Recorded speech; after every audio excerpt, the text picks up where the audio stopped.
পাক যদি বাহিরের জিনিস দেখে বিচার করত, বাহিরের টুপি দাড়ি এই সব যদি লাগালি জান্নাত হতো, আমি বলি রবীন্দ্রনাথ ঠাকুর সবার আগে জান্নাতে চলে যেত। রবি ঠাকুরের মুশরিক এবং বামপন্থী রামপন্থীরা যতই টুপিদারি লাগাক জান্নাতে যাবে না। এই জন্য আল্লাহ রাব্বুল আলামিন তিনি কি সুন্দর করে বলছেন, ইন্না আকরামাকুম ইনদাল্লাহি আতকাকুম, তোমাদের মধ্যে যে ব্যক্তি আমাকে ভয় করে চলবে ওই ব্যক্তির মর্যাদা আমার কাছে সব চাইতে বেশি হয়ে যায়।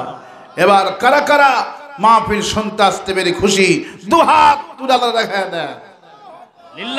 আল্লাহ কবুল করুন বলি আমি, আরো আসতে বলি আমি, আরো আসতে বলি আমি।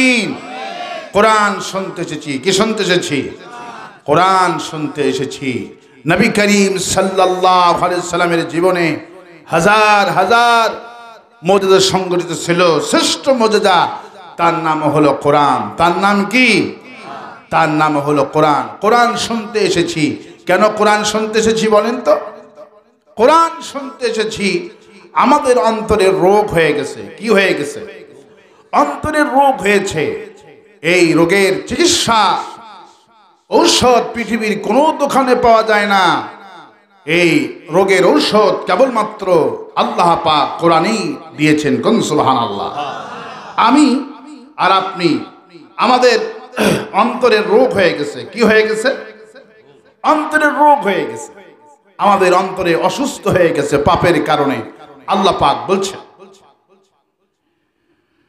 ফি কুলুবিহিম মারাদুন ফাযাদাহুমুল্লাহু মারাদা ওয়া লাহুম আযাবুন আলীমুন বিমা কানু ইয়াকযিবুন وَإِذَا قِيلَ لَهُمْ لَا تُفْسِدُوا فِي الْأَرْضِ قَالُوا إِنَّمَا نَحْنُ مُصْلِحُونَ أَلَا إِنَّهُمْ هُمُ الْمُفْسِدُونَ وَلَكِنْ لَا يَشْعُرُونَ। সেই রব্বুল আলামিন বলছেন, বান্দারে ফি কুলুবিহিম মারাদুন, তোমাদের অন্তর সমূহে রয়েছে রোগ। তোমরা যে পাপ কাম করেছো বান্দা, এই পাপের কারণে তোমাদের অন্তরে রোগ সৃষ্টি হয়ে গেছে। এই রোগীর যদি চিকিৎসা তোমরা না করো, তোমাদের জন্য জায়গা হবে জাহান্নাম। আর সেই রোগের চিকিৎসা আল্লাহ পাক ১৫০০ বছর আগে দান করে দিয়েছে। ওয়া নুনাজ্জিলু মিনাল কুরআনি মা হুয়া শিফাউন ওয়া রাহমাতুল লিল মুমিনিন ওয়া লা ইয়াজিদুজ যালিমিনা ইল্লা খাসারা।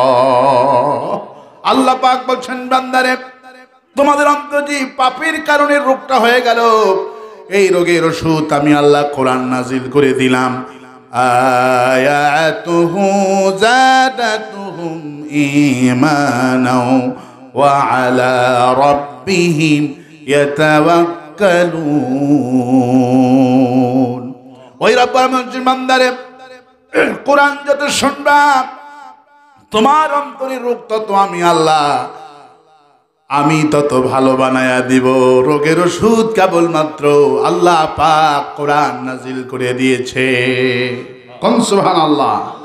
আজকে আমরা এত টাকা ডাকছি, আজকে আমরা এত টাকা ডাকছি মানুষদেরকে, মাহফিলে এত মাইকিং করা হলো, পোস্টারিং করা হলো, লাইটিং করা হলো, মানুষেরা কোরআনে কারিমের ডাকে আহ্বান খুবই কম করছে। আল্লাহ পাক বলছেন, বান্দারে যারা মাহফিলে কোরআনে কারিমের অন্তরের রোগটা ভালো করলে না, তোমাদের অবস্থাটা আমি কিয়ামতের দিন দারুণ খারাপ করে দিব। ওয়ামান আরাদা আন যিকরি ফাইন্না লাহু মাঈশাতান দানকা ওয়া নাহশুরুহু ইয়াউমাল কিয়ামাতি আ'মা। আল্লাহ পাক বলছেন যারা দুনিয়াতে কোরআন শোনার পরে যারা কোরআন থেকে মুখ ফিরে নিল, যারা মাইকের আওয়াজ শুনছে, তাফসীর মাহফিলে বুঝতেছে না, ওদের জন্য রব্বুল আলামিনের হুমকি আল্লাহ পাক অনেক আগে দিয়েছে। কোন সুবহানাল্লাহ। বিরোধী দলকে যেমন হাসিনা 16 বছর হুমকি দিয়েছিল, ঠিক কিনা বলে? ডিবি হারুন হুমকি দিয়েছিল, পুলিশগুলি হুমকি দিয়েছিল, বিএনপিদের হুমকি দিয়েছিল, জামাত তাদেরকে হুমকি দিয়েছিল। আল্লাহ পাক 1500 বছর আগে যারা কোরআন বিরোধী এদেরকে আল্লাহ হুমকি দিয়ে রেখে দিয়েছে। আল্লাহর হুমকি সবচেয়ে বড় হুমকি, আল্লাহর কথা সবচেয়ে বড় কথা। আল্লাহু আকবার।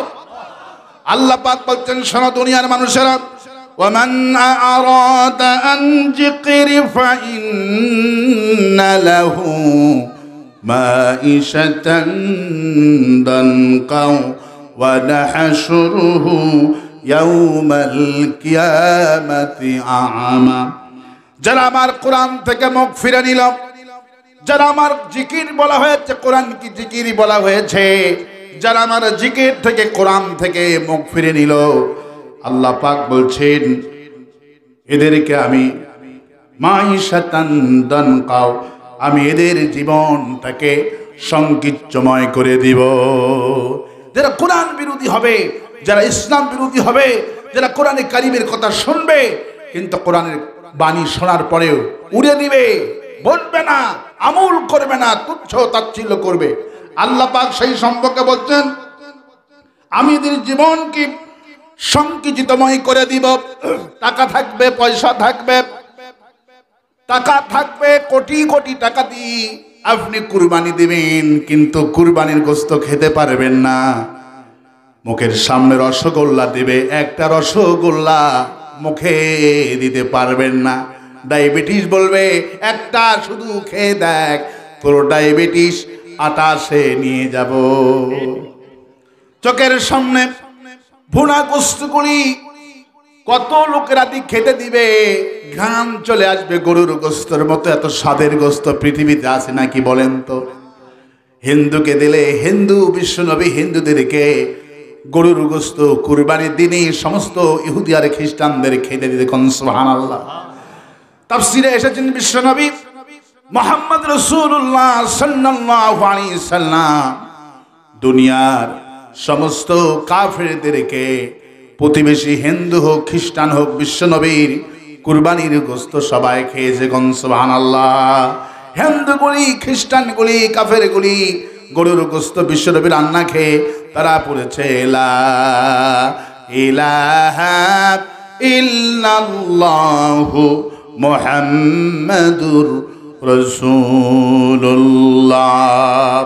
আল্লাহ পাক বলছেন আমি এই যে স্বাদের গোস্ত দিলাম, এত ফল দিলাম, খাবার দিলাম, ওয়া ইন তাউদ্দু নি'মাতাল্লাহি লা তুহসুহা, এত নিয়ামত দিলাম বান্দারে, গুণে শেষ করতে পারবে না।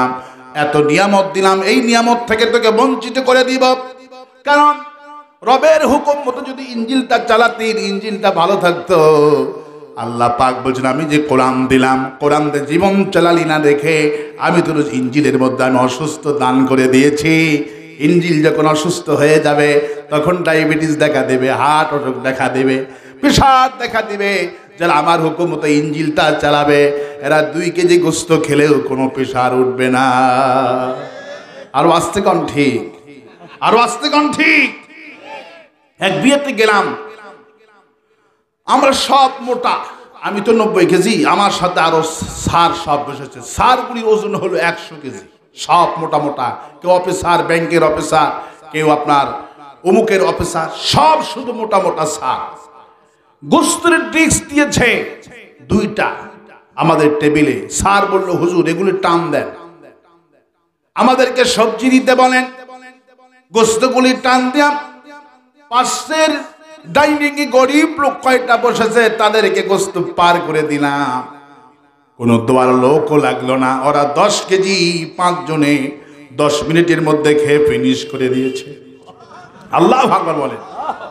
আমাদেরকে যত দই দিল দইও পার করে দিলাম, ওরা দইও খাইলো, মিষ্টিও খাইলো। কই হুজুর আরো আছে নাকি দেন। মেসিয়ার একটা দেখে বললো 5 জনে 10 কেজি গোস্ত খাইছে, যদি আরো দিই আরো খাবে। ইঞ্জিলটা কত ভালো। এই গরিব লোকেরা জমির মধ্যে কাজে যায়, আজান যখন হয়ে যায় সঙ্গে সঙ্গে ওযু করে জমির মধ্যে সেজদা দেয়। আল্লাহ বলেন, গোলাম আমাকে যখন সেজদা দিলি যা, আমি তোর শরীর কিয়ামত পর্যন্ত, মৃত্যু পর্যন্ত সব অঙ্গগুলি ভালো বানায়া দিলাম। সেই জন্য আল্লাহ পাক বলছেন, মাইশাতান দানকাও ওয়া নাহশুরুহু ইয়াওমাল কিয়ামাতি আ'মা। আর কিয়ামতের দিন এদেরকে তো আমি দুনিয়ার জীবনকে সংকুচিতময় করে দিব, আর কিয়ামতের দিন আমি এই লোকগুলিরে অন্ধ করে তুলব। কিছুই চোখে দেখতে পারবে না, কিছুই চোখে দেখতে পারবে না। কিয়ামতের দিন যখন স্বামীর কথা শুনতে পারবে, স্বামী স্ত্রীর কথা শুনতে পারবে, সন্তানের কথাগুলি শুনতে পারবে, মা বাবার কথাগুলি শুনতে পারবে, কিন্তু সে চোখে দেখতে পারবে না। আল্লাহর কাছে ফরিয়াদ করে বলে, রব্বুল আলামিন ক্বালা রব্বি লিমা হাশারতানি আ'মা ওয়া ক্বাদ কুনতু বাসীরা। হায় আল্লাহ, আমি আমার সন্তানের কান্না শুনতে পাচ্ছি, আমি আমার স্ত্রীর কান্না শুনতে পাচ্ছি, আমার মা বাপের কান্না শুনতে পাচ্ছি। মাবুদ, আমি কেন দেখতে পাচ্ছি না? আল্লাহ পাক তখন তাদেরকে জবাব দিবেন। তখন তারা বলবে, রব্বুল আলামিন আমি তো দুনিয়াতে চক্ষুষ্মান ছিলাম, আমার চোখটা অন্ধ হয়ে গেল কেন? আল্লাহ পাক তখন বলবেন, ক্বালা কাযালিকা আতাতকা আয়াতুনা ফানাসিতাহা ওয়া কাযালিকাল ইয়াউমা তুনসা। তুমি দুনিয়াতে যেইভাবে আমার কোরআনের কথা শোনার পরেও তুমি আমার দল করনি, কোরআনের বিরোধিতা করেছ, কোরআনের আলেমদেরকে ধরে ধরে ফাঁসি দিয়া মেরেছ। তুমি মনে মনে ভেবেছ এই দুনিয়ার জীবনটা আসল জীবন, সুতরাং তুমি দুনিয়াতে যেইভাবে করে আমাকে তুমি ভুলে গেলে, ওয়াকাযালিকাল ইয়াউমা তুনসা। আর আমি কিয়ামতের দিন তুমি যেইভাবে আমাকে দুনিয়ার কোরআন থেকে তোমার জীবনকে গঠন করনি, কোরআন থেকে মুখ ফিরে নিয়েছিলা, আর আমি আজকে তোমাকে সেইভাবে করে ভুলে গেলাম। আমার ভাইরা, সেদিনের আফসোস কোনো কাজে লাগবে না, সেদিন আফসোস করে কোনো কাজে লাগবে না। মৃত্যুর সময় যত আফসোস করবেন, ওই আফসোস কোনো কাজে লাগবে না। আল্লাহ পাক বলছেন ফি কুলুবিহিম মারাদুন। বান্দারে, তোমাদের অন্তর সমূহে আছে ব্যাধি, এই ব্যাধির চিকিৎসা যদি না করো, মৃত্যুর সময় কালেমা নসিব হবে না, তোমাদেরকে বেঈমান হয়ে তোমরা মরে যাবা। তোমার ক্যান্সার আক্রান্ত হয়ে যদি মরে যাও, তোমার জায়গাটা জাহান্নাম হবে না। তুমি যদি হার্ট অ্যাটাক করে মরে যাও, তোমার জায়গাটা জাহান্নাম হবে না।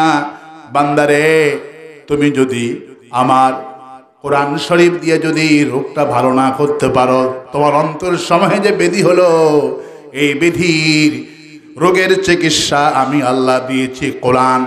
আর এই কোরআন ছাড়া রোগের চিকিৎসা পৃথিবীতে কেউ করতে পারবে না।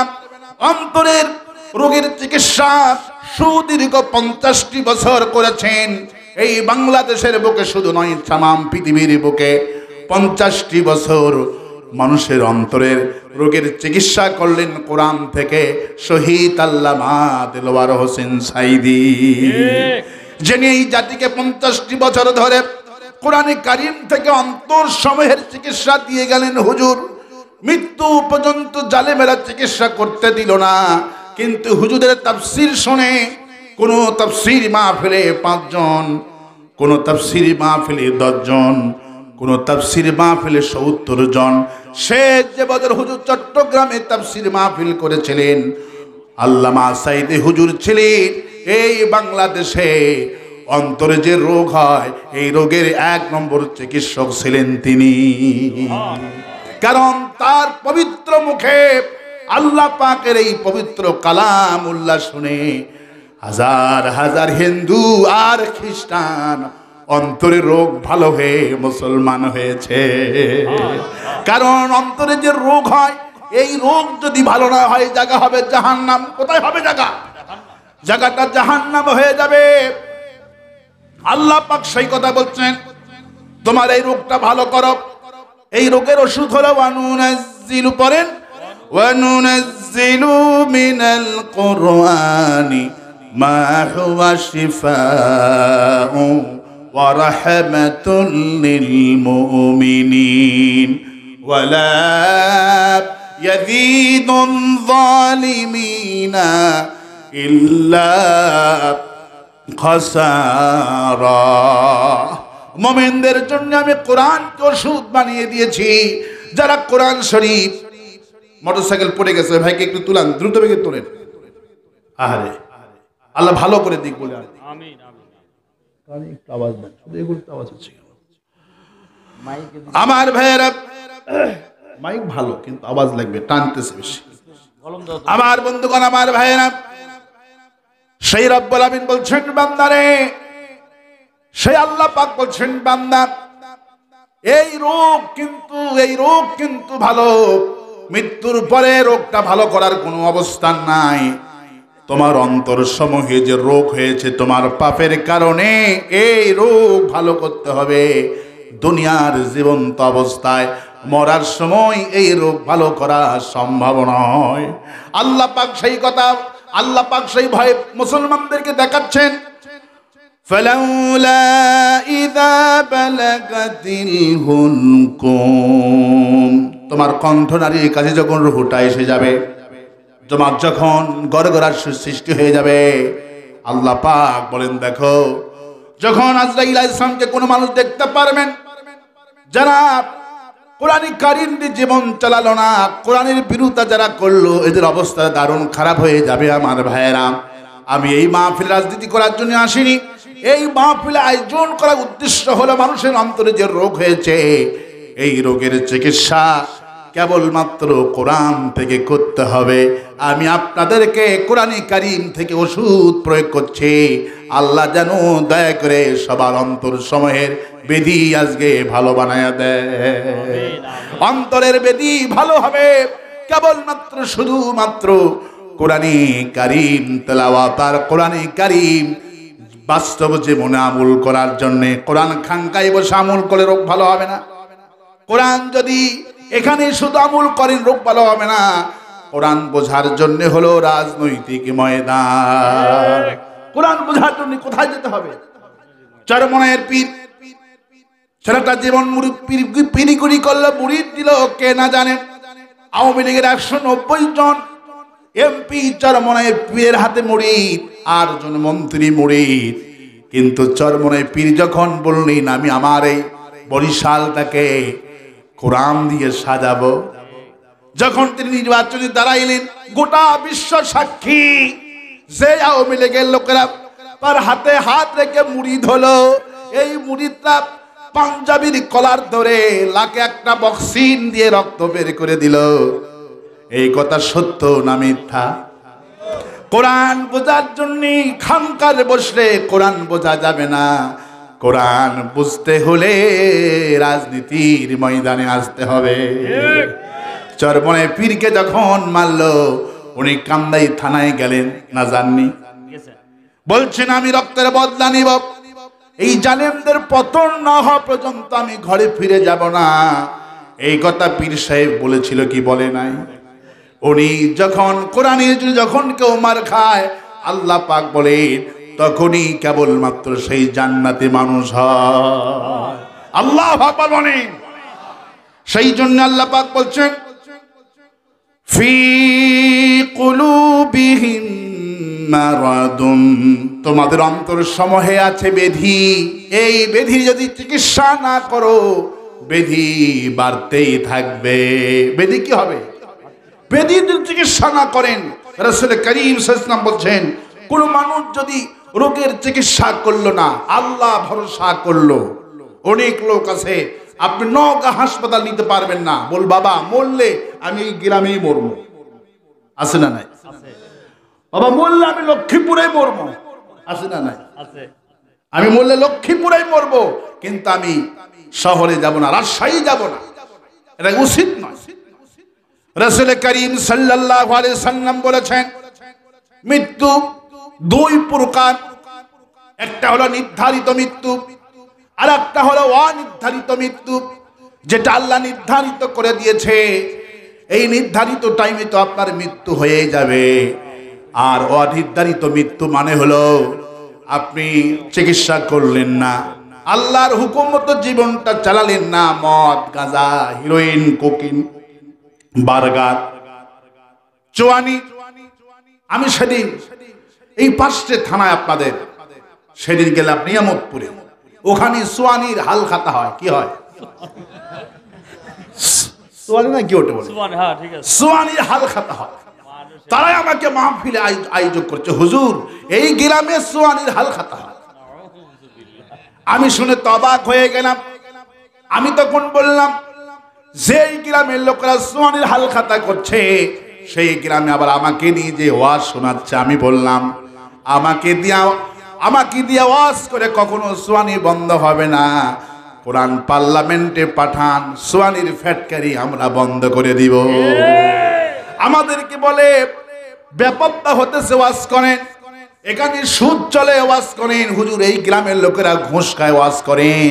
আমরা বললাম আমরা করব ওয়াজ, আর ওনারা ক্ষমতায় যে দিবে লাইসিস। ঠিক কিনা? কোরআন যদি ক্ষমতায় যায়, পাপের সমস্ত দুর্গাঘাত করব।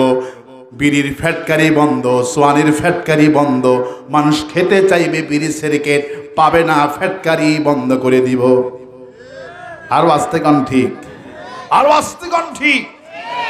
সেই আল্লাহ পাক বলছেন, বান্দারে তোমার অবস্থাটা কি হবে? ফি কুলুবিহিম মারাদুন, তোমার অন্তরে যে রোগ হয়ে গেল, এই রোগ যদি চিকিৎসা না করো, এই রোগের যদি চিকিৎসা না করো, কোরআনের কাছে যদি না যাও, তাহলে তোমার অবস্থাটা দারুণ খারাপ হয়ে যাবে। আল্লাহ পাক বলছেন, ফালাউলা ইযা বালাগাতিল হুলকুম, সুতরাং তোমার যখন রূহটা কণ্ঠনালীর কাছে পৌঁছে যাবে, চতুর্দিকে স্ত্রীগুলি কাঁদতে থাকবে, সন্তানগুলি কাঁদতে থাকবে। আজরাইলকে দেখা মাত্র মানুষ কোনো কথা বলতে পারবে না। নবী করিম সাল্লাল্লাহু আলাইহি ওয়াসাল্লাম বলেছেন, আজরাইলকে দেখা মাত্র মানুষ কোনো কথা বলতে পারবে না, জবানটা বন্ধ হয়ে যাবে অটোমেটিক। তাওসিয়াতাও, কোনো ওসিয়ত করতে পারবে না, স্ত্রীকে ওসিয়ত করতে পারবে না, স্ত্রী এটি আমার জীবনের শেষ রাত, এটি আমার জীবনের শেষটা দিন। আজরাইলকে দেখতে পারবে, চতুর্দিকে ছেলে কানবে, মেয়ে কানবে। আল্লাহ পাক সেই কথা বলছেন, ওয়া আনতুম হিনাইযিন তানজুরুন, তখন তোমার স্ত্রী, তোমার সন্তান চতুর্দিকে বসে বসে তাকায়া থাকবে। তোমার ছোট ছেলেটা বুকের উপরে গিয়া বাবার মুখে চুমা খেয়ে বলবে, বাবা কথা বলো, কথা বলতে পারবে না। আল্লাহ পাক বলছেন, কোনো কথা বলতে পারবে না, আমি তো জবানটা বন্ধ করে দিয়েছি।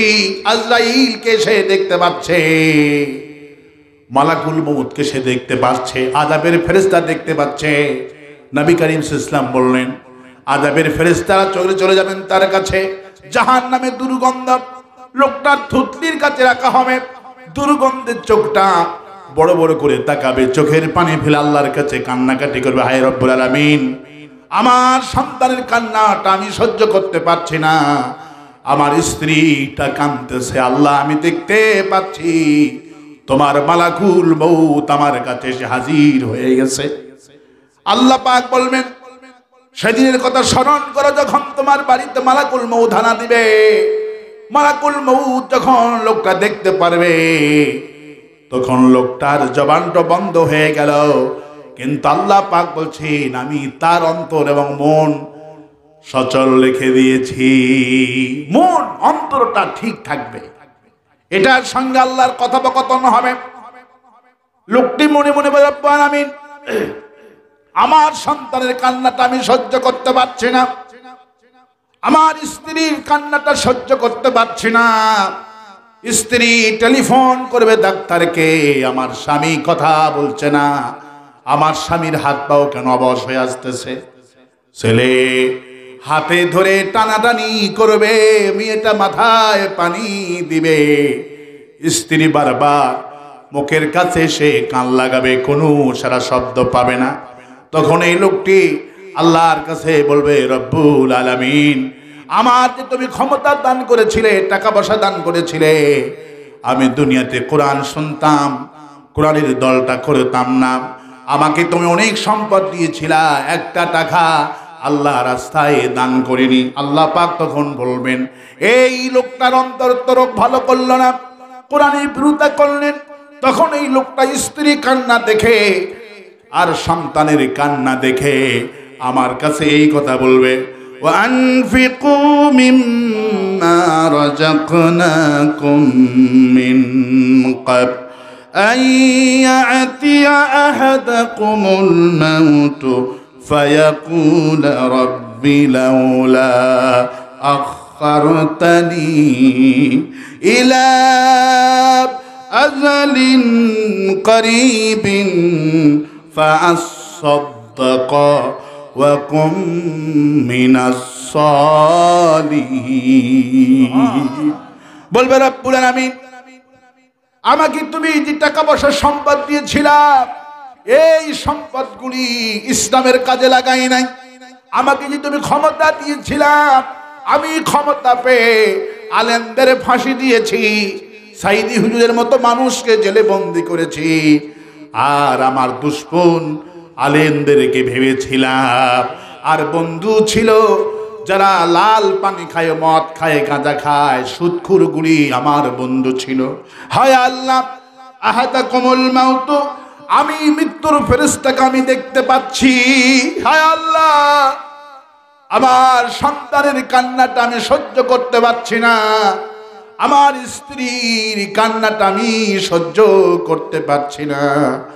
রব্বুল আলামিন আমার মন তোমাকে সাক্ষ্য দিচ্ছে, আমি যদি আজকে আজরাইল যদি আমার কাছ থেকে চলে যায়, তুমি যে আমাকে ক্ষমতা দিয়েছিলে ক্ষমতার অপব্যবহার করব না।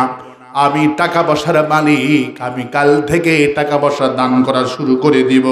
ফাসাদ্দাকা ওয়া কুম মিনাস সালিহিন, আর আমি দান করব, সাদকা করব, আর সালিহিন নেককার মানুষদেরকে আমি বন্ধু বানাবো, যাদেরকে আমি ফাঁসি দিয়ে মারছি। হায় আল্লাহ ওই কোরআনের পাখি আল্লামা সাইদি নিরপরাধ, আমরাও জানতাম, হিন্দু সুখরঞ্জন বালি সাক্ষী দিয়েছে আল্লামা সাইদি নিরপরাধ, কিন্তু আমরা ক্ষমতার জন্য, ভারতকে খুশি করার জন্য আমরা আল্লামা সাইদিকে জেলে ভরিয়েছি। রব্বুল আলামিন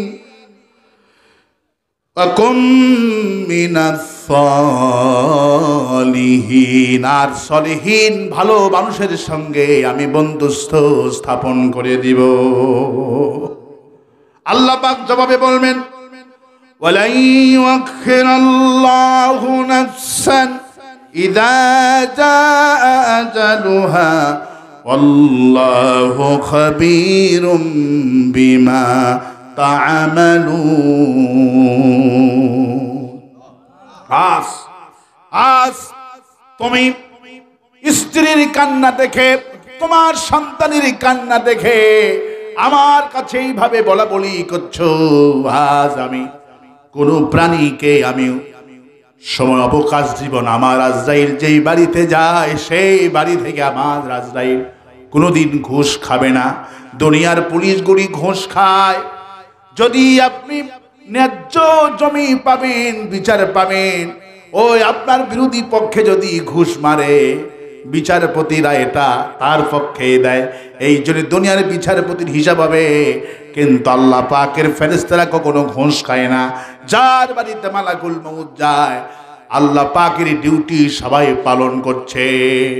আল্লাহ পাকের হুকুম তাও ওয়াকারহা, যা দেখতে পাচ্ছি আর যা দেখছি না সব আল্লাহর আইন পালন করছে। আল্লাহু আকবার।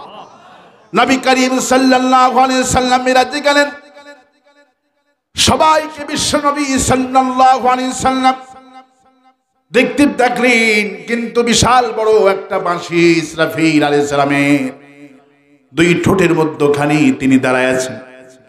নবী জিজ্ঞেস করলেন, ভাই ইসরাফিল, কতদিন হয়ে গেল তুমি এই বাঁশি নিয়ে দাঁড়ায় আছো? ইসরাফিল বলে, রাসূলুল্লাহ, যেদিন থেকে আল্লাহ আমাকে বানিয়েছেন সেদিন থেকে কিয়ামত পর্যন্ত একটা ফু দিব, মাত্র একটা ফু। আল্লাহর একটা হুকুম পালন করবে বলে লক্ষ লক্ষ বছর ধরে ইসরাফিল আলাইহিস সালাম শুধু দুই ঠোঁটের মধ্যখানে বাঁশি নিয়া রেডি হয়ে আছে। আল্লাহ যখনই বলবে ইসরাফিল একটা ফু দে, একটা ফুর জন্য বাঁশি নিয়ে আল্লাহ পাকের হুকুম পালন করছে। কেউ আল্লাহর হুকুম ছাড়া এদিক সেদিক নড়াচড়া করছেন। আল্লাহ পাক বলছেন, ফাগায়রা দীনিল্লাহি ইয়াবগুন ওয়ালাহু আসলামা মান ফিস সামাওয়াতি ওয়াল আরদি তাওআও ওয়া কারহা। আল্লাহ পাক বলছেন, বান্দারে আমার দল বাদ দিয়া, আমার কোরআনের দল বাদ দিয়া অন্য দল তালাশ করো, অন্য দল করো, ভারতের দল করো, আমেরিকার দল করো, অথচ আকাশের জমিনে যা দেখো আর যা দেখো না সবগুলি আমার দল করে, আমার আইন মানে। আল্লাহু আকবার বলে, সবগুলি কার আইন মানে? সবগুলি কার হুকুম ফলো করে? সে আল্লাহ পাক বলছেন, বান্দারে মৃত্যুর সময় যত আমাকে প্রতারণা কর, আর প্রতারণায় ভুলব না। দুনিয়াতে অনেক সুযোগ দিয়েছিলাম, 50 বছর সুযোগ দিয়েছিলাম, 80 বছর সুযোগ দিয়েছিলাম, কিন্তু সুযোগটা গ্রহণ করনে। নূহ আলাইহিস সালাম যখন জাতিদেরকে বললেন নৌকা বানাচ্ছি, বন্যা আসবে, জাতিরা নূহ আলাইহিস সালামের নৌকাতে বিশ্বাস তো করলেন না। নূহ আলাইহিস সালামের নৌকায় উঠে ওই জাতির লোকেরা বাথরুম করে ভরে দিয়েছিল। وقال نوح رب لا تذر على الأرض من الكافرين ديارا। মুসা সাল্লাম বলল, হায় আল্লাহ, নূহ সাল্লাম বলছে, হায় আল্লাহ, যেই জাতিরা আমি নৌকা বানালাম, তুমি বলছো তুফান আসবে, পানি আসবে, কিন্তু এই জাতির লোকেরা বিশ্বাস করলো না, পানি আবার কবে আসবে? আল্লাহ পাক বলছেন, যারা বিশ্বাস আমার করে, আমার প্রতি ঈমান আনে, আমি তাদেরকে বাঁচাই দিই। সুবহানাল্লাহ। আল্লাহ কি আল্লাহর প্রতি ঈমান যদি যারা আনবে, কেমনি বাঁচাবে আল্লাহ জানে। আল্লাহু আকবার বলে। নূহের প্রতি আহ্বান, নূহের প্রতি সারা দিয়ে একটা বুড়ি ঈমান আনলেন।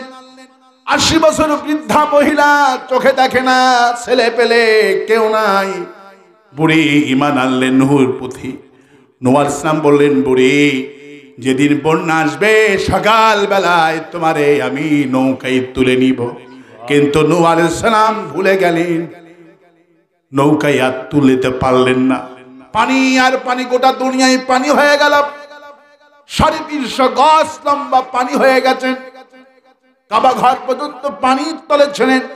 রাসূল করিম সাল্লাল্লাহু আলাইহি ওয়াসাল্লামকে জিজ্ঞেস করা হলো, রাসূলুল্লাহ, কাবা ঘর তো পানির নিচে ছিল, তাহলে কাবা ঘরকে কে তওয়াফ করলো? আল্লাহ পাক বলছেন, ইয়া রাসূলুল্লাহ, আপনার উম্মতদেরকে জানিয়ে দেন, কাবা ঘরে যখন 40 দিন 40 রাত নূহ আলাইহিস সালামের প্লাবনে পানির নিচে ছিল, আল্লাহ পাক তখন পানির মধ্যে যত সাপ আর যত মাছ আর ব্যাঙেরা ছিল, আল্লাহ পাক বলছেন, সাপেরা ব্যাঙেরা তোমরা 40 দিন লাব্বাইক লাব্বাইক বলে আমার খানায়ে কাবা তওয়াফ করো।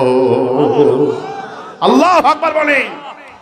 40 দিন 40 রাত পর যখন নূহ আলাইহিস সালাম বাড়িতে ফিরে আসলেন, একটা বাড়ি ঘরের চিহ্ন পর্যন্ত নাই। নূহ আলাইহিস সালামের মনে পড়লো বুড়ির কথা। আহারে বুড়ি, তো বলেছিলাম, কথা দিয়েছিলাম নৌকায় তুলবো। বুড়ির বাড়িতে যে দেখে বুড়ির সেই ঝুপড়ি বাড়ির একটা ক্ষয় হয় নাই, যেমন বাড়ি তেমনই আছে। নূহ আলাইহিস সালাম যখন সালাম দিলেন, বুড়ি জবাব দিয়ে বাড়ি এসে বলেন, বাবা নূহ, তুমি না বলেছিলে বন্যার সময় আমাকে ডাক দিবা, কবে বন্যা হবে তুমি কি খবর দিতে এসেছো নাকি?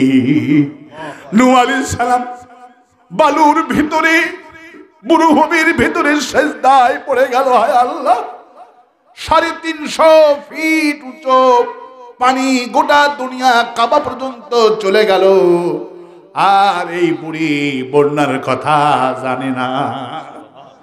আল্লাহ বলে, নূহ রে, তুমি তোমার উম্মত ওই বুড়িটাকে ভুলে গেছো, কিন্তু জামার প্রতি ঈমান আনে আমি আমার বান্দে বুড়িটারে ভুলি না।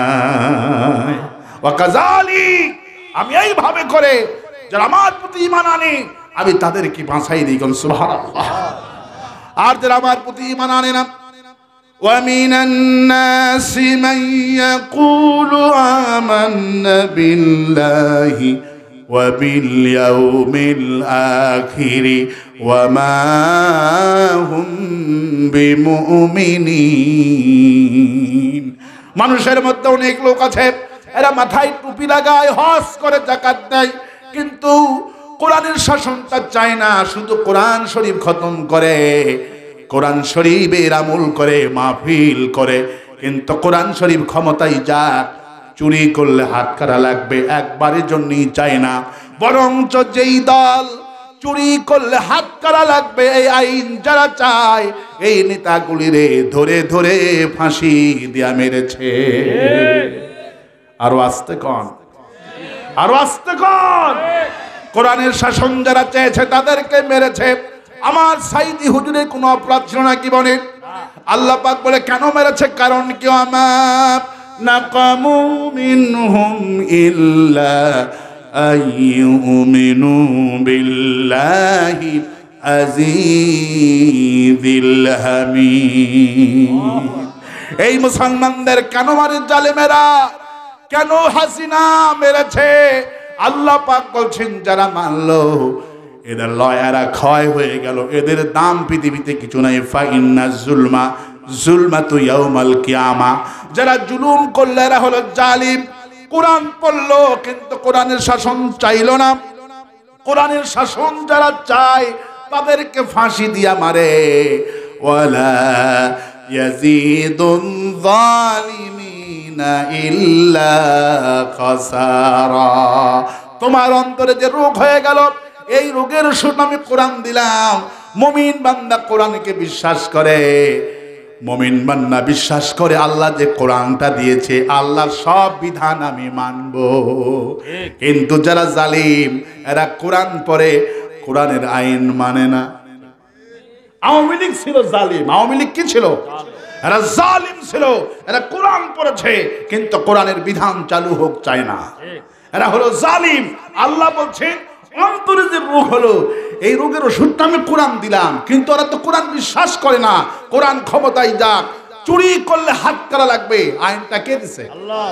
কিন্তু এরা চুরি করলে হাত কাটা লাগবে, যেই দল চায় সেই দলকে নিষিদ্ধ করে দিল। ঠিক কি না? সেই জন্য আল্লাহ পাক বলছেন ওদেরকে আমি পোষাইয়া দিলাম। ইন্নাল্লাহা ইয়ারফাউ বিহাদাল কিতাব। একটা দলের যে পতন হয় মূল কারণ হলো কোরআন, আর একটা দলের যে সম্মান হয় মূল কারণ হলো কোরআন। সাইদি সাহেবের যে ভালোবাসা, এর পিছনে মূল কারণ হলো কোরআন।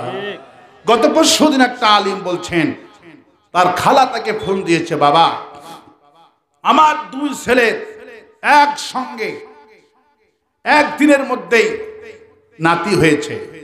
ছোট ছেলের হয়েছে মেয়ে, বড় ছেলের হয়েছে ছেলে। তুমি আলেম মানুষ, এই আমার 2 নাতির জন্য নাম দাও। প্রথমে ছেলের নাম বলো। তখন সেই আলিম বলল, আমি আমার খালাকে বললাম, খালা ছেলের নাম রাখেন দিলওয়ার হোসেন সাইদি। সুবহানাল্লাহ, আল্লাহু আকবার। খালা বলেছে আলহামদুলিল্লাহ, খুবই ভালো, মেয়ের নাম দাও। তখন বলছে খালা মেয়ের নাম রাখেন হাসিনা। তো খালা 25 সেকেন্ড 30 সেকেন্ড নাকি দম বন্ধ হয়ে গেছিল। খালা 25 সেকেন্ড পর বলছে বাবা তুই আলিম না জালিম? ঠিক বলেছেন। কয় কেন খালা? কয় হাসিনা হলো জুলুমবাজ জালিম।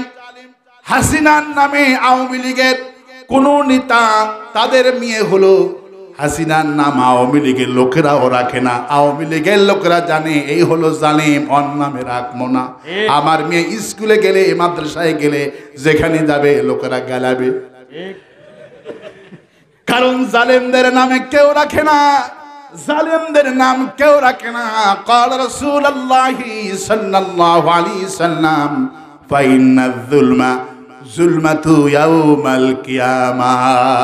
যারা জুলুম করে এরা অন্ধকারের মধ্যে নিমজ্জিত হয়ে যায়, দুনিয়াও পালায় আখিরাতও পালাবে। জুলুম যদি না করত, যদি জুলুম না করত, বিএনপি জামাতের সাথে জুলুম না করত, দেশ থেকে পালাতে হতো না। আর আস্তে কোন ঠিক, আর আস্তে কোন ঠিক। পালানোর মূল কারণ হলো ওরা কোরআন বিরোধী আর হলো জুলুমবাজ। সেই জন্য আল্লাহ পাক বলছেন তোমার অন্তরে যে রোগ হয়েছে এই রোগের ওষুধটা হলো কোরআন। রোগের ওষুধ কোনটা? রোগের ওষুধ হলো কোরআন।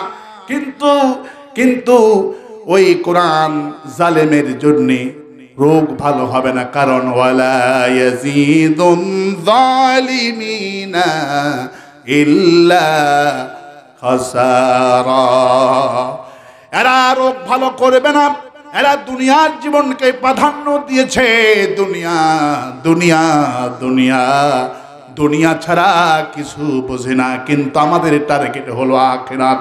আল্লাহ বলছেন আয়াতুহু যাদাতুহুম ঈমানাও ওয়া আলা রাব্বিহিম ইয়াতাওয়াক্কালুন। যত মুমিন বান্দা কোরআন শুনবে, যত আয়াত পড়বে, আয়াতু বলা হয়েছে আমার ভাইরা, যত কোরআন শুনবে, যত আয়াত শুনবে, আল্লাহ পাক বলেন প্রতি আয়াতের বিনিময়, কোরআনের বিনিময় আমি অন্তর সমূহে রোগ ভালো বানায়া দিব। আর আস্তে কম সুবহানাল্লাহ। কিন্তু সেদিন যারা বামপন্থী, যারা জুলুমবাজ, এদেরকে সময় দেওয়া হবে না। আল্লাহু খাবীরুম বিমা তা'মালুন। আমি এক সেকেন্ড কাউকে সুযোগ দিব না। লোকটার জাহান্নামের ফেরেশতারা রূহটা কবজ করবে। ছেলে কাঁদতে থাকবে, মেয়ে কাঁদতে থাকবে, স্ত্রী কাঁদতে থাকবে। আল্লাহ পাক বলছেন তোমার যে ক্ষমতা ছিল এতগুলি ক্ষমতা কাজে লাগলো নাকি? ওয়া আনতুম হিনাইযিন তানজুরুন। তোমার পুলিশ বাহিনী বন্দুক নিয়ে, রাইফেল নিয়ে, মেশিন গানগুলি নিয়ে, তোমার ক্যাডার বাহিনীগুলি, সন্ত্রাসী বাহিনীগুলি তোমার সামনে সবাই দাঁড়ানো ছিল। সবাই কেবলই চেয়ে চেয়ে থাকলো, আর তোমার রুহুটা আমি আমার কাছে নিয়ে এসে দিলাম। জাহান্নামীদের রুহুটা কোথায় যাবে? আল্লাহ পাক এবার বলছেন জাহান্নামীদের রুহুটা রাখা হয়ে যাবে 7 তবক জমিনের নিচে, সিজনে রাখা হয়ে যাবে। আমার ভাইরা, মরার সঙ্গে সঙ্গে জান্নাত জাহান্নাম হয়ে যাবে। আমার বন্ধুগণ, আমার ভাইরা, সময় আল্লাহ পাক অনেক দিয়েছেন। আগামীকাল থেকে অন্তরে যে রোগ হয়েছে এই রোগের চিকিৎসা আমরা করব। যখন সিজনে, যখন রুহটা রাখা হয়ে যাবে, জাহান্নামে লোকটাকে যখন ধোয়া হবে, তখন ফেরেশতারা জিজ্ঞেস করবেন, ফেরেশতারা তাকে জিজ্ঞেস করবেন আলাম ইয়াতিকুম নাজির, তুমি কেন এই জাহান্নামে আসছো? এই খারাপ জায়গাতে সিজনে কেন আসলা? তোমার কাছে কি কোনো তাফসীরি কারক যায় নাই? তোমাদের গ্রামে কোনো তাফসীর মাহফিল হয় নাই? তোমাদের গ্রামে কোনো কি ভীতি প্রদর্শনকারী আসে নাই? তোমাদের মধ্যে কোনো নবী রাসূল আসে নাই? তখন এই নেতারা, জুলুমকারীরা বলবে ক্বালু বালা,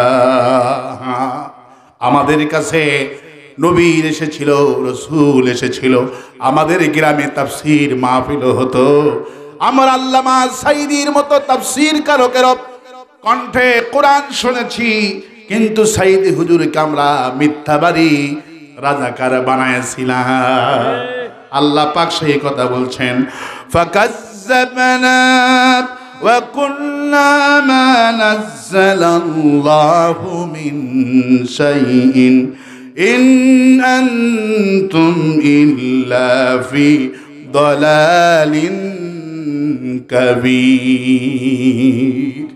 বলবে হায় আল্লাহ, আমাদের কাছে ফেরেশতাদেরকে বলবে, হ্যাঁ আমাদের কাছে তাফসীর কারক এসেছিল, যার তাফসীর শুনে হিন্দু মুসলমান হতো। আর সেই সাইদিকে বলতাম ফাকাজ্জাবনা ওয়া কুল্লা মা নাযালাল্লাহু মিন শাই। সেদিন বলবে আমরা সাইদি হুজুরকে বলেছিলাম, ইসলামী দলদের বলেছিলাম শুধু কোরআনের নামে রাজনীতি করো, আল্লাহ তো এই রকমের কিছু নাজিল করেনি। আর আমরা তাদেরকে বলতাম ইন আনতুম ইল্লা ফি দালালিন কাবীর। আর বলতাম এরাই হলো রাজাকার। এরা কি? এরা হলো রাজাকার। আল্লাহ পাক সেই কথা বলছেন, ফি দালালিন কাবীর। আমরাই হলাম ভালো মানুষ, আর এরাই হলো দালালিন কাবীর। এরা হলো বড় বড় বিভ্রান্তকারী, বড় বড় বিভ্রান্তকারী। কাবীর বড় হয়েছে, বড় বড় বিভ্রান্তকারী। এরা হলো রাজাকার। এরা কি? তখন ফেরেশতাদের জবাব দেবেন, অকালু লাউ কুন্না নাসমাউ আও নাকিলু মা কুন্না ফি আসহাবিস সাঈর। আজ যদি আমি আলেমদের কথা শুনতাম, তাফসীর মাহফিলে বসতাম, যদি নবীদের কথা শুনতাম, এই খারাপ জায়গার অধিবাসী আমরা হতাম না। আমার ভাইরা, সেদিন তো আফসোস ঠিকই করবে। আল্লাহ পাক উন্নতরে বলেন, রুবামা ইয়াউদ্দুল্লাযীনা কাফারু লাউ কানু মুসলিমিন। সেদিন প্রত্যেকটি মানুষ মুসলমান হতে চাবে, প্রত্যেকটি মানুষ ভালো হতে চাবে, কিন্তু সেদিন মুসলমান হওয়ার চাইলে কোনো ফায়দা হবে না। আর জামাত ইসলামের সদস্য হতে চাইবে। মৌদুদীর গালাত ছিল, সাইদি সাহেবকে গালি দিচ্ছিলেন, চরমনাইকে গালি দিচ্ছিল, মামুনুল হককে মিথ্যা ধর্ষণের মামলা দিয়ে জেলখানায় বন্দী করেছিল। সেদিন মামুনুল হকের দল করার জন্য কথা বলবে, সাইদি হুজুরের দল করার কথা বলবে। আল্লাহ বলবেন, ওয়ালা ইউখরাল্লাহু নাফসান, কোন প্রাণ কাজ হবে না, ভিসার মেয়াদ শেষ হয়ে গেছে। সুতরাং ভিসার মেয়াদ যেদিন শেষ হয়ে যায়, ওই ভিসার মেয়াদ দিয়ে বিদেশে আর ভ্রমণ করা যায় না। ঠিক কিনা বলে? এই জন্য নামাজ পড়ব কার জন্যে? রোজা করব কার জন্যে? হজ করব কার জন্যে? যাকাত দিব কার জন্যে? বউকে পিটাবো কার জন্যে? আলহামদুলিল্লাহ, আমাদের প্রধানমন্ত্রী না আজকে অনেক সুন্দর মানুষ। আব্বু কি নাম? আলহামদুলিল্লাহ, আল্লাহ বড় করে দিক বলে আমি। কি নাম? ইউসুফ। আল্লাহু আকবার বলে। চেহারাও সুন্দর, সূরাতে ইউসুফ। আল্লাহ ইউসুফ আলাইহিস সালাম তো কবুল করুন। আমিন। আল্লাহ ইউসুফের দলের কর্মী করে দিও। আমিন। আল্লাহু আকবার বলে। দিব আরেকটু পরে। আমার ভাইয়েরা, নামাজটা পড়ব কার জন্য? রোজাটা করব কার জন্য? হজটা করব কার জন্য? বউকে পিটাবো কার জন্য? খবরদার বউ পিটাবেন না। রাসূল সাল্লাল্লাহু আলাইহি ওয়াসাল্লাম বুখারীতে বলেছেন, যারা বউ পিটায় এদের হাসর হবে মিস্টার ফিরআউনের সাথে। কার সাথে? কারণ ফিরআউন বিবিকে পিটিয়েছেন, আমাদের মা আসিয়াকে মারতে মারতে দুনিয়া থেকে বিদায় করে দিয়েছে। হুজুর বলছেন, বিবিকে মারবা না। খায়রুন নাসি আহলিহি, ওই পুরুষ ভালো পুরুষ, যেই পুরুষ তার বিবির কাছে ভালো হয়ে যায়। কথাটা কোন বলে রাসূল বললেন, আমি আমার বিবিদের কাছে উত্তম ব্যক্তি। মা আয়েশা বললেন, 9 বছর বয়সে হুজুরের বাসর ঘরে আমি গেলাম। হাফ গিলাস দুধ ছাড়া বিশ্বনবীর ঘরে আমি কিছু পেলাম না। কিন্তু বিশ্বনবীর ঘরে তাকায় দেখি পুরা ঘরে আমার জন্য ভালোবাসা দিয়ে ভরা আছে। হুজুর বলেন আল্লাহ পাক এই জন্য বলছেন, যত সংসারটা ভেঙে যায় পুরুষের জন্য ভেঙে যায়, পুরুষকেই জন্য আল্লাহ শাসাচ্ছেন, আল্লাহ পুরুষদেরকে ঠেট দিচ্ছেন। দুনিয়ার পুরুষেরা তোমার বিবির সাথে দুর্ব্যবহার করবে না। তুমি অনেক ভালো মানুষ, মানুষের কাছে হতে পারো, কিন্তু নিজের বিবির কাছে ভালো না হতে পারলে খাইরুন নাস আলি, যে ব্যক্তি বিবির কাছে ভালো ওই ব্যক্তি আল্লাহর কাছে ভালো হয়ে যায়। কারণ বিবি জানে স্বামীর চরিত্র সম্পর্কে। বিবি যদি সাক্ষ্য দেয়, আল্লাহর হাবিব বলছেন বিবির সাক্ষ্য গ্রহণ করা হবে। বিবি যদি সাক্ষ্য দেয় আমার স্বামী ভালো মানুষ ছিল, বিবির সাক্ষ্য গ্রহণ করা হবে, লোকটাকে জান্নাতি বানানো হবে। আমার এই জন্য আল্লাহ পাক বলছেন তাম পৃথিবীর পুরুষদেরকে আল্লাহ অর্ডার করছেন ওয়াশিরুহুন্না বিল মারুফ, তোমার বিবির সাথে ভালো ব্যবহার করবা, বিবির নাম ধরে ডাকবা না, বিবি কাদরের নামে ডাকবা, তুমি যা খাবা তাই খাওয়াবা। আল্লাহ পাক বলছেন তোমার বিবি তোমার জন্য এত নিয়ামত করে দিলাম, ওয়া জাআলা বাইনাকুম মাওয়াদ্দাতাও ওয়া রাহমা, তোমার বিবিকে তোমার জন্য রহমত করে পাঠালাম।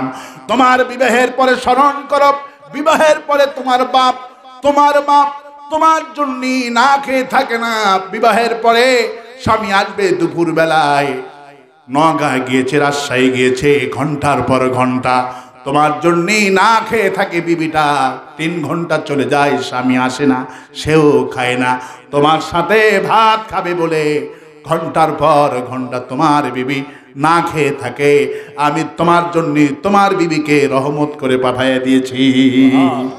আপনি ঢাকাতে যাবেন, বিদেশে যাবেন, পিতা মাতা কেউ এতবার ফোন করে খবর নিবে না যত ফোন করে খবর নিবে বিবি। আপনার স্ত্রী পাগল হয়ে যাবে, স্বামীর ফোনটা বন্ধ পাচ্ছে কেন, পাগল হয়ে যাবে। একটা দিনে প্রমাণ করেন বিবি কতবার ফোন দেয়, আর ভাই বোন পিতা মাতা কতবার ফোন দেয়। মাসে ভাই একবারও ফোন দেয় না, বোনেরা মাসে একবারও ফোন দেয় না, কিন্তু বিবি কোনো দিনে আমাকে দেখেছে আমার ফোনে 10-12 ফোন দেয় রাতের বেলায়, ঘন্টায় ঘন্টা খবর নাই কোথায় লোকেশনটা কোন কোথায় কোথায় পার হচ্ছেন। আমার ভাইয়েরা বিবি স্বামীর মুহূর্তের খবর রাখে। এই জন্য আল্লাহ পাক বলছেন ওয়াশিরুহুন্না বিল মারুফ, তোমার বিবির সাথে ভালো ব্যবহার করা আমি আল্লাহ ফরজ করে দিলাম। নবীজি বলছেন তুমি যেমন খাবে তোমার বিবিকে তেমন খাওয়াবা, তুমি যেমন পরবা তোমার বিবিকে তেমন পরাও, তুমি বিবিকে খাওয়াচ্ছ বলে লস মনে করো না। নবীজি বলছেন তোমার বিবিকে যা খাওয়াবা, যা কসমেটিক কিনে দেবা, বাপের বাড়ি শ্বশুর বাড়িতে ঘুরতে নিয়ে যাবা, তোমার বিবি আর সন্তানের পেছনে যা টাকা খরচ হবে এগুলি তো তোমার কোনো লস হচ্ছে না। পৃথিবীর স্বামীদেরকে রাসূল বললেন আল্লাহ তোমার বিবি আর সন্তানের পিছনে যা তুমি খরচ করছো এগুলি সব সাদগার সওয়াব আমুল্লামায় লেখা হচ্ছে। আর কিয়ামতের দিন আল্লাহ পাক তোমাকে দাড়ি পাল্লায় সাদগার সওয়াব ওজন করে দিবে। খবরদার বিবিকে মারবেন না। রাসূলুল্লাহ বলছেন বিবি হলো কুররাতাইনিস সালাত, আমি 3 জিনিসকে ভালোবাসি। প্রথম হলো নামাজ, দ্বিতীয় হলো আমার স্ত্রী, আমার মহিলারা, এরা আমার ভালোবাসার পাত্র। রাসূল বলছেন যার একটা মেয়ে আল্লাহ তাকে একটা জান্নাতুল ফেরদাউস নসিব করে দিবেন। যার একটা ছেলে বুখারী মুসলিম আউদ শরীফ নাসাই তিরমিজি সিয়াসিত্তার কোথাও নাই, যার একটা ছেলে একটা জান্নাত। রাসূল বলছেন যার একটা মেয়ে একটা জান্নাত। সুবহানাল্লাহ। কিন্তু সেই মায়ের জাতি আমরা পুরুষ, আমাদের পায়ের তলে জুতা, আমাদের পায়ের তলে মোজা। যারা প্যান্ডেলে আছেন মায়েরা, আপনাদের পায়ের তলে তাম পৃথিবীর নবীদের, ওলিদের, সাহাবীদের মায়ের পায়ের তলে পৃথিবীর সমস্ত সন্তানের জান্নাত। ওয়াশিরুহুন্না বিল মারুফ। আল্লাহ বলছেন ফি কুলুবিহিম মারাদুন, অন্তরে যে রোগ হয়, বিবিকে গালি দিলে অন্তরে রোগ সৃষ্টি হবে, মিথ্যা কথা বলবেন অন্তরে রোগ সৃষ্টি হয়ে যাবে। সুতরাং অন্তরে রোগ সৃষ্টি যেগুলি হয় আল্লাহ পাক সব বিষয়ে আলোচনা করেছেন কোরআনে, সেই সব বিষয়ে গোটা কোরআন বুঝে বুঝে আমল করে যদি ব্যক্তিগতভাবে এইভাবে প্র্যাকটিক্যাল ভাবে আমল করতে পারেন, শুধু কোরআন শুনলেন, আগামী কাল থেকে কোনো আমল করলেন না, আপনার অন্তরের রোগ ভালো হবে না। রোগ ভালো করতে হলে প্র্যাকটিক্যালি আনতে হবে। আপনার সন্তান বলছে বাবা আমি রসগোল্লা খাবো, আপনি শুধু কাগজ আর কলম নিয়ে লিখে দিলেন রসগোল্লা, এবার চাটো, রসগোল্লা ছাড় পাবে? রসগোল্লা এটা হলো থিওরি, এই থিওরি লেখা দিয়ে কোনোদিন রসগোল্লার স্বাদ পাবে না। প্র্যাকটিক্যালি আনতে হবে। ছানা, দুধ থেকে ছানা আবিষ্কার করতে হবে, শিরা তৈরি করতে হবে, তারপরে ছানাগুলি জাল করতে হবে, প্রসেসিং করে শিরার মধ্যে ডুবাতে হবে, এরপরে রসগোল্লা কামড়ালে চাটলে স্বাদ লাগবে। সুতরাং কাগজের লেখা রসগোল্লা এইটা চাটলে কোনোদিন স্বাদ লাগবে। কোরআন তাহলে থিওরি, শুধু এই থিওরি দিয়ে অন্তরের রোগ ভালো হবে না। প্রত্যেকটি আয়াতকে ব্যক্তিগতভাবে, রাষ্ট্রীয়ভাবে, সামাজিকভাবে, ব্যক্তিগতভাবে আমল করতে হবে। কোরআন যেখানে আল্লাহ পাক পার্লামেন্টে নিজেতে বলছেন সেখানে সেটা পার্লামেন্টে রাখতে হবে, যেটা ঘরের মধ্যে বলছেন সেটা ঘরে দেখতে হবে, যেটা ক্ষেতের কথা বলছেন ক্ষেতের মধ্যে আমল করতে হবে। যেখানে যে আয়াত যেইভাবে নাজিল হয়েছে সেটা সেইভাবে আমল করতে হবে। তাহলে ফি কুলুবিহিম মারাদুন, অন্তরে যে রোগ হয়েছে সেই রোগের অসুখ আল্লাহ এই কোরআনের আমলের মাধ্যমে ভালো করে দেবে। আল্লাহ বলা ভালো করার তৌফিক দিক বলে আমি এই মাহফিল প্রতি বছর হোক। আপনারা চান তো? কারা কারা চান দু হাত তুলে দেখান। আলহামদুলিল্লাহ। এই হাত পকেটে ঢুকান। রুমাল কোথায় আছে? রুমালের সবাই কিছু মোলাকাত